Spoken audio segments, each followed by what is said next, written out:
Today on GrowthShares, let's analyze and see whether TJX Companies is a great long-term investment.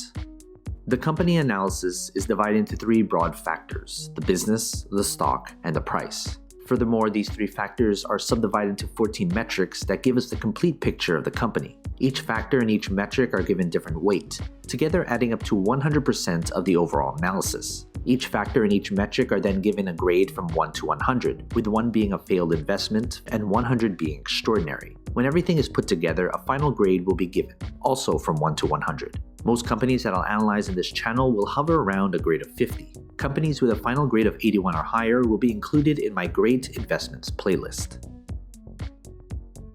Let's first look at the company as a business. The business is the most important part of this analysis. That's why 45% of this analysis is attributed to the business. As Warren Buffett once said, it's far better to buy a wonderful company at a fair price than a fair company at a wonderful price. A stock cannot grow and prosper without having a rock-solid foundation. The business factor is made up of 8 metrics. Basically, these 4 metrics measure how well the company is doing right now. These 2 metrics measure how well the business is projected to do in the future. And these 2 metrics measure the socio-economic impact of the business. In the description below, I have a separate video describing each metric in detail. Based on this grade, I would consider this an above-average business. Everything else going forward would need to be above average or better to make this an attractive investment. Next, let's look at the company's stock. We can't easily invest in something unless there's shares available to buy and sell. That's why 35% of this analysis is attributed to the stock. If the business is the foundation of a company, the stock is a reflection of that foundation. Does the market reflect how good or bad the business has done? And how does the market think the company will do going forward? That's what the stock tells us. What matters most is return on investment. There should be some correlation between the business and its stock. The stock factor is made up of 5 metrics. Basically, these 3 metrics measure how well the company's stock has done, and these 2 metrics measure how traders and investors perceive the company as an investment. In the description below, I have a separate video describing each metric in detail.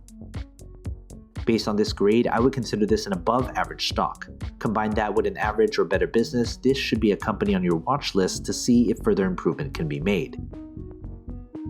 Finally, let's look at the company's price. Price is what most investors look at when deciding whether to invest in a company or not. But price per share shouldn't be the most important consideration. That's why 20% of this analysis is attributed to the company's intrinsic value. There is a reason why a company's stock is undervalued or overvalued. An undervalued stock may be undervalued because it's simply a terrible business. And the other side is true as well. The price factor is made up of only 1 metric. Basically, the intrinsic value is the price per share at which the company's fundamentals align with its true value when compared to its current stock price.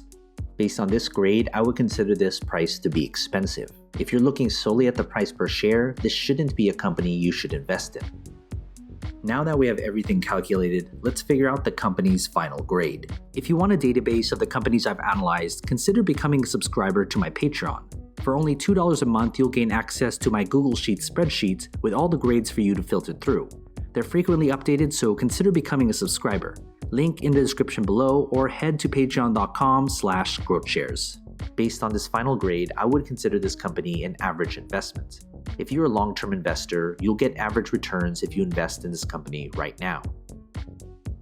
Some of you will put different importance on different aspects of my analysis. You may solely just be looking at the price per share. Others may look at the business. But if you're looking at this company as a long-term investment, you should look at all 3 factors because it paints the entire picture of the company. When it comes to the final grade, it doesn't necessarily mean I'm bullish or bearish on the company's stock. Grades are adjusted to take into account the company's industry, sector, and competition. Of course, major news does have an effect on the company, but my analysis is built upon a solid foundation that focuses on the long-term health of the company. From time to time, I will reanalyze a company and share it with you. So you've made it this far, shoot me an email. I'd love to get in touch with you and talk more.